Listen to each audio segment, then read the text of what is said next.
Universitas Negeri Semarang, Jawa Tengah mengadakan program pengenalan akademik dan kemahasiswaan. Acara yang dihadiri oleh perwakilan Gubernur Jawa Tengah dan Rektor UNES, mantan Menko Polhukam Tejo Edy Purjanto, serta mantan Menteri Pendidikan Anies Baswedan digelar pada 18 Agustus 2016 kemarin. Dalam program ini, mahasiswa diharapkan agar bisa mengembangkan dirinya secara luas sehingga kedepannya akan menjadi lulusan yang kreatif dan mampu berkarya.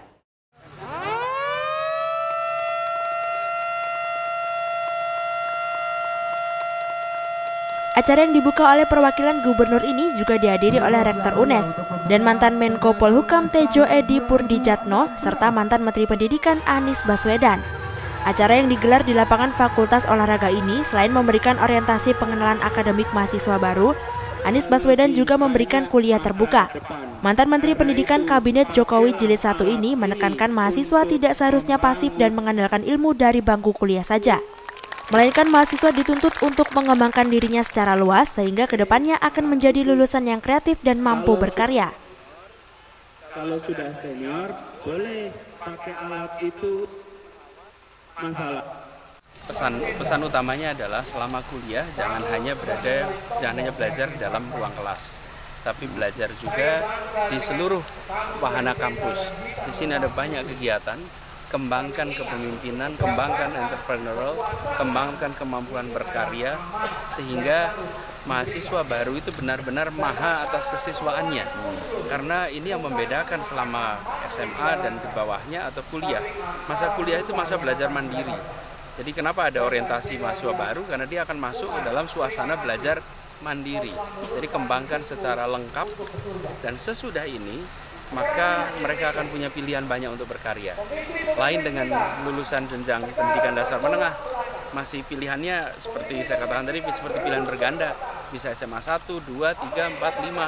Kalau sudah kuliah, pilihannya banyak sekali. Karenanya siapkan untuk mengembangkan diri dari sekarang. Gunakan masa kuliah untuk masa benar-benar menumbuhkan seluruh potensi. Dan insya Allah nanti Anda akan mendapatkan manfaat banyak sekali dari berada di kampus ini. Dari Semarang, Jawa Tengah, Ilman Taruna, Tim Liputan melaporkan.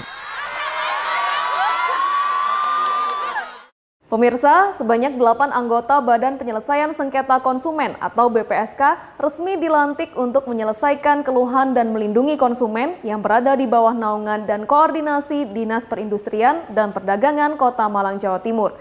Dengan adanya BPSK, Wali Kota menargetkan petugas yang diberi kepercayaan mampu mengemban amanah untuk melindungi konsumen. Bagi kita semua, yang terhormat Bapak Wali Kota Malang, yang kami hormati Pemda Kota Malang, Bapak Ibu perwakilan dari Forkopimda Kota Malang, hadirin undangan yang sampai dengan tahun 2020. Sebanyak 8 anggota penyelesaian sengketa konsumen atau BPSK resmi dilantik untuk menyelesaikan keluhan dan melindungi konsumen yang berada di bawah naungan koordinasi Dinas Perindustrian dan Perdagangan Kota Malang, Jawa Timur. Ada 4 pilar yang harus menjadi perhatian anggota BPSK yang baru, yakni meningkatkan produk dan jasa yang pro kepada konsumen, menciptakan kepastian hukum pada konsumen, mengintensifkan barang dan jasa hingga melakukan sosialisasi kepada konsumen agar cerdas dalam menentukan pilihan barang dan jasa. Wali Kota Malang Muhammad Anton menargetkan bahwa para petugas yang diberi kepercayaan mampu mengemban amanah untuk melindungi konsumen, serta sebagai langkah upaya memberikan jawaban dari beberapa laporan dari konsumen kepada pemerintah melalui Disperindak Kota Malang. Sebagai anggota 3, Arif Wiramukti, apteker. Melindungi konsumen, ya tentunya ini nanti tugas mereka adalah bagaimana menyeleksi, ya, baik itu mungkin mutu, baik itu mungkin jumlah atau apapun segalanya. Atas dasar-dasar yang mungkin ada konsumen yang menyampaikan hal-hal yang tentu sangat dibutuhkan oleh konsumen sendiri untuk membantu dalam rangka pengawasan. Selanjutnya saya perlu mengingatkan bahwa sumpah yang akan saudara. Para anggota ini tidak dipilih langsung oleh pemerintah, melainkan mereka mengajukan diri sebagai anggota dengan jalur online. Dengan hampir semua anggota ini adalah masyarakat dari kalangan akademisi dan non-government.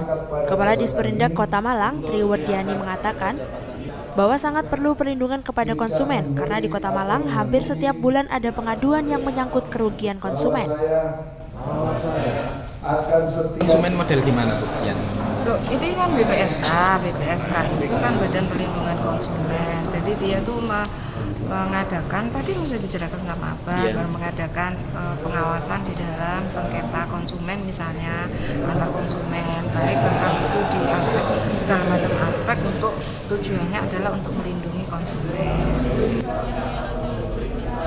Harus saya rahasiakan. Dengan adanya globalisasi yang ditandai dengan perdagangan bebas, dinilai memerlukan kepastian lagi bagi masyarakat terkait kepastian keamanan barang sehingga tidak sampai meresahkan konsumen. Yang saya tahu atau patut dapat saya. Dari Malang, Jawa Timur, Ahmad Amin, Hino Kertapati, Tim Liputan melaporkan. Hal yang Dewan Perwakilan Rakyat Daerah Kota Semarang menyoroti serapan anggaran pemerintah kota setempat tahun ini yang masih minim meski sudah memasuki 1 semester. Selain perencanaan yang kurang matang, minimnya penyerapan anggaran karena terlalu berhati-hati dalam membelanjakan.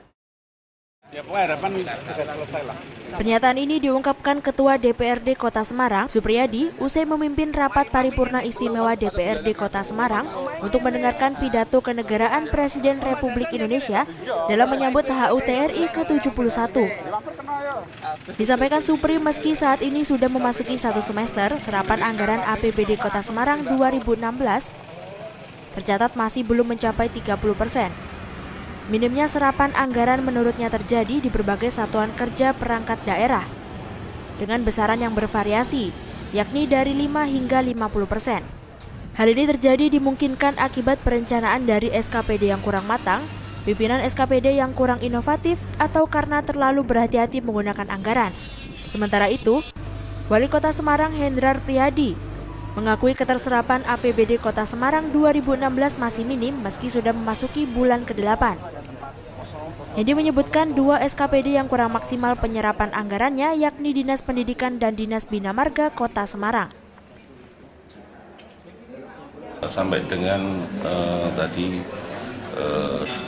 30% juga ada. Kalau totalnya itu tidak ada 30%, termasuk dari sekretariat Dewan.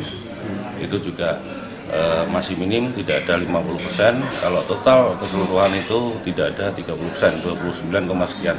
Ya tentunya kita akan mengevaluasi ya, karena apapun serapan anggaran ini akibat daripada perencanaan yang kurang matang dan juga kurang inovasinya dari masing-masing kepala SKPD. Bukan rakor setiap bulan, coba ini mulai bulan depan akan kita buat lebih tajam lagi, 2 minggu sekali.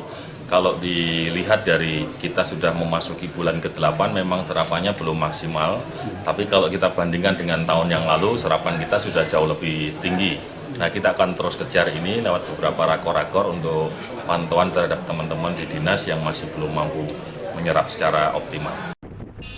Ditambahkan Supriyadi, banyaknya proyek besar yang tak kunjung terrealisasi dan dikhawatirkan tidak selesai tepat waktu karena berbagai persoalan seperti pembebasan lahan tentu sangat disayangkan. Dirinya berharap SKPD yang sudah merencanakan berbagai program jauh-jauh hari untuk segera mengimplementasikannya supaya masyarakat segera merasakan manfaatnya. Dari Semarang, Jawa Tengah, Yuli Eko Budianto, Tim Liputan melaporkan. Pemirsa, di Lombok Barat, Nusa Tenggara Barat, nenek-nenek mengikuti apel upacara Hari Kemerdekaan Republik Indonesia. Berita selengkapnya kami akan segera kembali.